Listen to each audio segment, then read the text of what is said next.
মাথায় গুলিবিদ্ধ ইনকিলাব মঞ্চের আহ্বায়ক শরীফ উসমান হাদিকে সোমবার দুপুরে একটি এয়ার অ্যাম্বুলেন্সে সিঙ্গাপুরে নেওয়া হচ্ছে। প্রধান উপদেষ্টার প্রেস উইং রোববার রাতে এ তথ্য জানায়।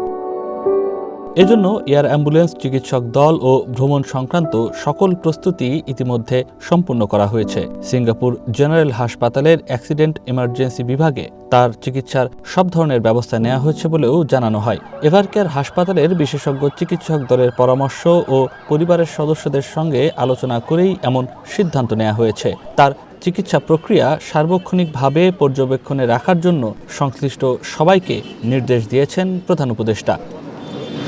রোববার রাতে এভারকেয়ার হাসপাতালের সামনে ইনকিলাব মঞ্চের সদস্য সচিব আব্দুল্লাহ আল জাবের জানান, উন্নত চিকিৎসার জন্য ওসমান হাদিকে বিদেশে নেয়ার সিদ্ধান্ত হয়েছে। রাষ্ট্র যদি মনে করে তাহলে ওসমান হাদিকে তারা উন্নত চিকিৎসার জন্য বিদেশে প্রেরণ করতে পারে। তো আমরা ইতিমধ্যেই ইনকিলাব মঞ্চের পক্ষ থেকে, যেহেতু আপনারা জানেন যে সরকারিভাবে যদি কোনো একজন পেশেন্টকে পাঠানো হয় বিদেশে, সেক্ষেত্রে কিছু প্রসিডিউর রয়েছে।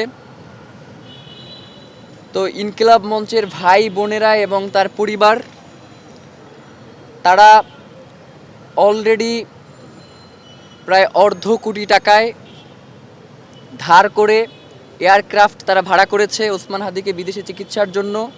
সেক্ষেত্রে তারা এখন পর্যন্ত সরকারের কাছ থেকে কোনো ধরনের সহায়তা গ্রহণ করে নাই।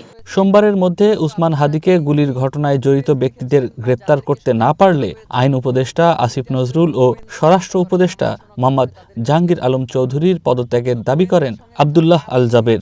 আগামীকালকের মধ্যে যদি এই আসামি গ্রেফতার না হয় তাহলে আমরা স্বরাষ্ট্র উপদেষ্টা এবং আইনমন্ত্রী এই দুইজনেরই পদত্যাগ দাবি করছি। উসমান হাদি ঢাকা ৮ আসনে স্বতন্ত্র প্রার্থী হিসাবে প্রতিদ্বন্দ্বিতা করার ঘোষণা দিয়েছিলেন। গত শুক্রবার 2:21 নয়াপল্টনের বক্স কালভার্ট সড়কে তাকে গুলি করা হয়। এরপর প্রথমে ঢাকা মেডিকেল কলেজ, পরে সেখান থেকে এভারকেয়ার হাসপাতালে নেওয়া হয়। নয়ন আদিত্য, ওয়ান নিউজ, ঢাকা।